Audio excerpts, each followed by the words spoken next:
Hey guys, welcome to another episode of Mike's DVDs and Blu-rays collection. I'm your host Mike. How are y'all doing? Thanks for coming back.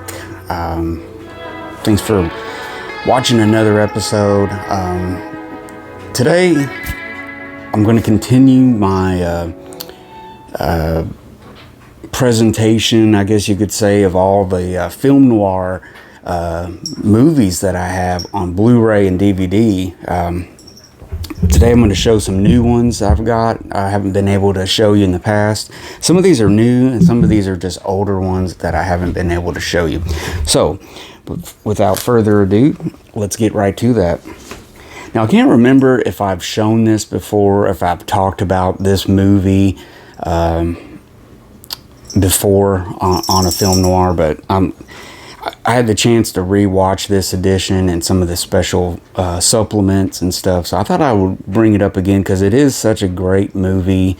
It's highly recommended, and it's kind of a movie that's kind of a crossover. It can be kind of took as a drama, definitely a film noir. It could be took for different kind of genres. So I'll get right to it. This is a movie made in 1945 from director Michael Curtiz, and this is for Warner Brothers. I'm pretty sure, yeah, Warner Brothers, because Michael Curtiz had a long career at Warner Brothers, and the actress that stars in this was kind of basically starting her second part of her career at this studio, Warner Brothers. She had started her career at MGM, where she was a big star and everything, but now this was her starting over. This is a few movies in. So the movie I'm talking about is Mildred Pierce. This is probably one of Joan Crawford's most famous movies that she's been in. She's most remembered for. It's a great movie.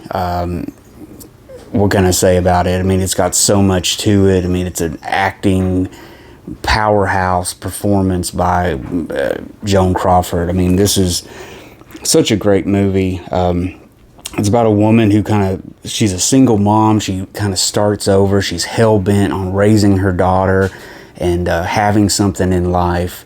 So later on, when her daughter's a teenager, it kind of backfires on her, because it's kind of like everything that she gave her basically spoils her and brings out the worst in this girl. So, mix in a man into the mix, and it's drama. That's where you get to kind of the melodrama part of this. So it's really good. Joan Crawford. Michael Curtiz directing. It's also got Jack Carson, Zachary Scott, Eve Arden, Ann Blythe. Ann Blythe plays her daughter. It's got a great score by Max Steiner, Ernest Haller, director of photography on this. So it's really good. It's got a lot of professionals working in this. It's a great movie. It's a bona fide classic. And this is a really nice Criterion release. I really like how they did the artwork with this yellow and purple. It really stands out. It could be a really cool poster. But yeah, it's a great addition. It's got a lot of supplements on here. It's got a couple of documentaries. It's got a feature-length documentary, matter of fact, about Joan Crawford on here. So yeah, it's pretty cool. So this is a must-get Criterion Collection edition for your collection. Next up, this was a movie. This was a first-time view. I've had this for a minute, and it had sat on the shelf, and I was waiting to watch it. And I finally got around to watching it. This is a movie called I Walk Alone, and it's directed by Byron Haskin, who would go on to direct such movies as Robinson Crusoe on Mars, of all things. The director started out as a special effects supervisor person. But yeah, this is a great movie starring Burt Lancaster, Lisbeth Scott, Wendell Corey, and Kirk Douglas. Kirk Douglas, this is one of his smaller roles before he kind of broke out. I think this 1947. So yeah, he's kind of just getting his start. Really cool movie. Burt Lancaster obviously is the the lead of this. Basically, he goes to prison. Him and Kirk Douglas are kind of mob guys. They're kind of like got some scams going on and stuff. And basically, Burt Lancaster takes the fall for both him and Kirk Douglas, and he goes into prison for so many years. And he doesn't give up Kirk Douglas the whole time. He protects him, and then when he gets out, he's expecting half of the business and the money and everything that was put aside before he went to prison. And basically, Kirk Douglas has moved on past that friendship, and he's got other plans for Burt Lancaster. And mix in Elizabeth Scott, who's always just one of the best known, or maybe she's slightly underrated in the film noir history, as you know, femme fatales and stuff. She was really good in film noirs and stuff, and I don't think she gets name dropped as much. But I mean, if you're familiar with film noir, you're well aware of her. But yeah, Elizabeth Scott, she's been in movies like Dead Reckoning with Humphrey Bogart, the real good movie, No Time for Tears, I think is what it is. She was really good in that. But yeah, that's a really cool movie. This is the Kino DVD edition of this. This is also on Blu-ray, and it's it's a brand new HD master, so it looks really good. And yeah, this is definitely be a repeat watch for me. Next up, this is a early movie by Nicholas Ray. This is from 1950. It's not too early, but it's one of his first movies. But he wasn't quite Nicholas Ray yet. So this is a movie called Born to be Bad. And it's got Joan Fontaine, Robert Ryan, and it's also got Zachary Scott in this. He plays the man in question in Mildred Pierce, so he appears on this list twice. It's also got Joan Leslie and Mel Ferrer. But man, Joan Fontaine she's just off the rails in this movie. I mean, she's scheming every 5 minutes. She's just got constant trying to climb the ladder. You know, in real life, she was Olivia de Havilland's sister, and they had a lifetime feud. They went to their graves not talking to each other. They kind of had a falling out over creative, just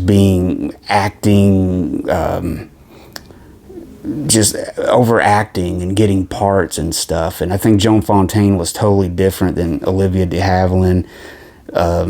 Olivia de Havilland was more sweeter, down to earth, you know, kind of had a head on her shoulder. Joan Fontaine was kind of opposite. So it was a weird story. If you look it up, it's really interesting how they had a lifetime feud of not talking to each other and stuff. And it's really weird, but she's really good in this. And you can get this on Amazon. I think it's $9.99 or something like that. Free shipping if you got, you know, what do you call it? You got Prime. So there you go. Born to be Bad.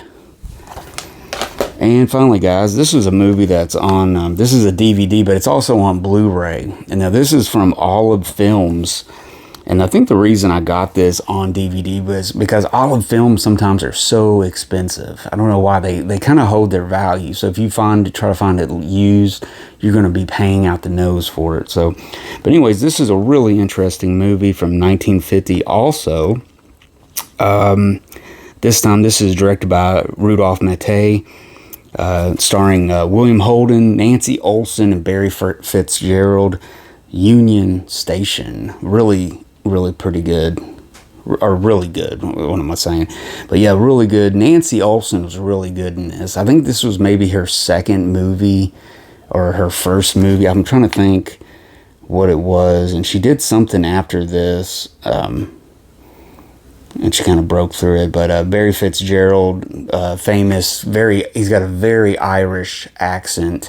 He always kind of plays this, you know, very typecast Irish sounding guy. He's really short. You almost think of like he could be a leprechaun or something. I mean, I'm sorry to say that, but it's just, you see him and he's just got this accent that is so You know, it's weird. I think he may have done that at some point. I think he's been in The Quiet Man and stuff like that, but he's very Irish, to say the least.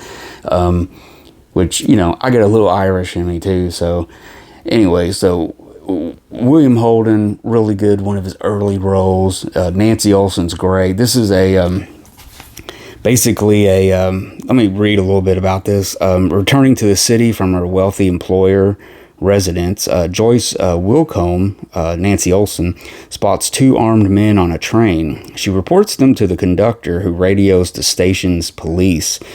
Once at Union Station, she points out the men to Lieutenant William Calhoun, played by William Holden, head of the station's police squad, and they find out that the gunmen are members of a gang who have kidnapped her employer's blind daughter and are seeking $100,000 ransom. The Chicago police, headed by Inspector Donnelly, played by Barry Fitzgerald, and the FBI are both called in. In this action film noir classic culminates in a chase through the station's underground tunnels. And this is directed by Rudolph Maté again, who did such really good film noir movies like DOA and stuff like that. He's had a wide range of stuff. I think he came over here from Germany, I think, or something. He kind of worked in the German expressionist style before coming here, and he's done all kinds of different movies. But yeah, Union Station, I had to look it up a little bit. I had never really heard of it, and it's really good. It's got a lot of nice location shooting inside Union Station and stuff, so it looks really cool. So there you go. And again, it's available on Blu-ray and DVD from Olive Films. So there you go. So there you go, guys. That's just a little chunk of some film noir I've been watching this past month or so, 2 months now. So yeah, I hope you guys enjoyed those examples of film noir. But yeah, I do really recommend you check these out. These are all pretty interesting ones. I think the one to really check out, I mean, I don't know, it's hard to really say this time, but definitely Mildred Pierce. I mean, I know it's a movie that it's pretty famous, you know, outside of the film noir, you know, circle, but definitely check that out. And it's got a lot of really nice supplements on there and stuff, so check that out. So yeah, there you go, guys. If you like this episode, give me a thumbs up. And anybody that's checking this out that's not a subscriber, subscribe to my channel. Why don't you do that?